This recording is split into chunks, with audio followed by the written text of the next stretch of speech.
प्रिय मित्रहरू, यहाँहरू सबैलाई जय मसीह अनि सालोम। म इभान्जलिस्ट भाइ विजय बजगाई तपाईँहरूको साथमा आइसकेको छु। येशूले तपाईँलाई प्रेम गर्नुहुन्छ। प्रिय, यी दिनहरूमा तपाईँलाई परमेश्वरबाट टाढा भएको महसुस भएको छ अनि कसरी परमेश्वरको नजिकतामा जाने भनेर तपाईँ सोच्दै हुनुहुन्छ।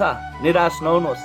आज म तपाईँहरूको बिचमा एउटा उपाय लिएर आएको छु जसले तपाईँलाई परमेश्वरको नजिकतामा लैजान मद्दत पुर्याउँदछ।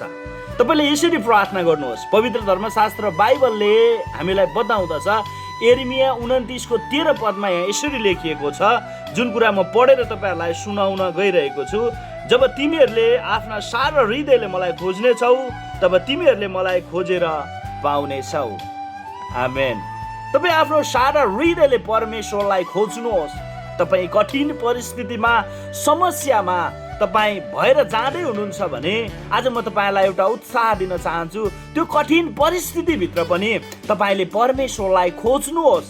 तपाईँको सारा हृदयले परमेश्वरलाई खोज्नलाई तपाईँले प्रयास गर्नुहोस् र प्रार्थना गर्नुहोस्। प्रभु, मेरो सारा हृदयले म तपाईँलाई खोज्दछु र म तपाईँको मुहारलाई हेर्न चाहन्छु भनेर तपाईँ एकान्तमा बसेर प्रार्थना गर्नुहोस्। अनि तपाईँले परम प्रभु जिउँदो परमेश्वरलाई भेट्नुहुनेछ अनि उहाँ तपाईँसँग बातचित गर्नुहुनेछ र उहाँले तपाईँलाई त्यो कठिन परिस्थितिबाट बाहिर निकाल्नलाई मार्ग प्रशस्त गर्नुहुनेछ र तपाईँको जीवनमा हराएका ती हाँसोहरूलाई, हराएका ती खुसीहरूलाई, अन्धकारको शक्तिले लुटेका तपाईँको जीवनका आशिषहरूलाई परमेश्वरले पुनः तपाईँको जीवनमा फर्काइदिनुहुन्छ।